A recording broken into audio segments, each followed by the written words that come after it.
नमस्कार सहकारी मित्रांनो, माझ्या यूट्यूब चॅनलला आपल्या सर्वांचं हार्दिक स्वागत आहे। आज मी आपल्यासाठी एक महत्त्वाची बातमी व्हिडिओच्या माध्यमातून आपल्यासमोर आणली आहे। बातमीला सविस्तर जाणून घेण्यासाठी त्यासाठी कृपया आपण सुरुवातीपासून शेवटपर्यंत संपूर्ण व्हिडिओ पाहावा आणि आपण या चॅनलवर नवीन असल्यास या अगोदर चॅनलला सबस्क्राईब केले नसल्यास चॅनलला निश्चितच सबस्क्राईब करा आणि बेल आयकॉनला प्रेस करून ऑल नोटिफिकेशन्स ऑन करा। त्यामुळे आपल्याला व्हिडिओचे सर्व नोटिफिकेशन्स हे वेळेवर मिळत राहतील।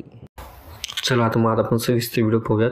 नुकतंच महाराष्ट्र राज्य शासनाच्या उच्च व तंत्र शिक्षण विभागाने दिनांक 22 डिसेंबर 2023 रोजी एक महत्त्वाची शासन अधिसूचना निर्गमित केली आहे।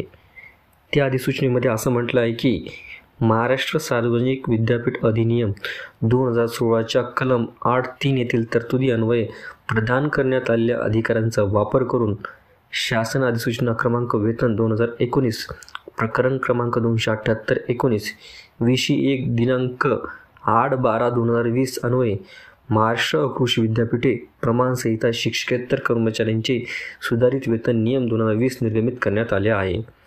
सदर नियमासोबतच्या अनुसूचीमध्ये यासोबत जोडलेल्या परिशिष्ट अ येथील संवर्गाचा समावेश करण्यात आला आहे।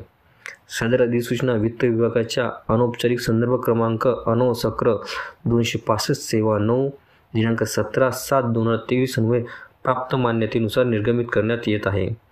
सदर अधिसूचना महाराष्ट्र शासनाच्या www.maharashtra.government.in या संकेतस्थळावर उपलब्ध करून देण्यात आलेला आहे। आपल्याला व्हिडिओ आवडले असल्यास नक्कीच लाईक, शेअर आणि सबस्क्राईब करायला विसरू नका। धन्यवाद। जर आपण शासकीय, निमशासकीय कर्मचारी, शिक्षक, शिक्षकेतर कर्मचारी, इतर पात्र कर्मचारी तसेच पेन्शनधारक, कुटुंब निवृत्ती वेतनधारक असाल तर आमच्या व्हॉट्सअप ग्रुपला नक्की सामील व्हा आणि व्हिडिओ आवडले असल्यास नक्की लाईक, शेअर आणि सबस्क्राईब करायला विसरू नका। धन्यवाद।